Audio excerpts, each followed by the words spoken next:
শিক্ষাটা প্রাণপণ লড়ে গেছে গণতান্ত্রিক পন্থা। অনেকে হামলা মামলা শিকার হয়েছে, অনেকে ঘুমের শিকার হয়েছে, অনেকে অল্পের জন্য জীবন বেঁচে গিয়েছে। এটা কিসের জন্য করেছে?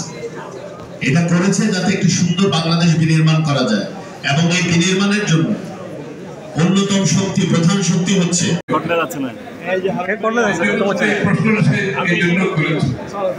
আমাদের রাজনীতিতে নীতি নৈতিকতা হচ্ছে সবচেয়ে গুরুত্বপূর্ণ।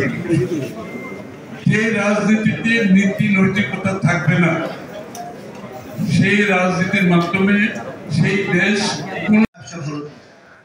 তারা কিন্তু কোডিং করছে। আমরা যেটা চাচ্ছি, বিএনপি যে উদ্দেশ্যটা দিয়ে নেমেছে, এটাকে আমাদের একটা ফর্মাল ইন্ডাস্ট্রিতে বদলি করতে হবে। খালি আপনাদের জন্য সেক্টরাল ডেভেলপমেন্ট এবং স্কিল ডেভেলপমেন্ট একসাথে চলতে হবে, যেটার মাধ্যমে আপনি যে সাবসেক্টরগুলোকে আইডেন্টিফাই করবেন, ওইখানে যেন স্কিলস ট্রেনিং গুলো হবে, রিট্রেনিং বলেন, রিস্কিলিং, আপস্কিলিং, যেটা আমরা বলছি হতে থাকে।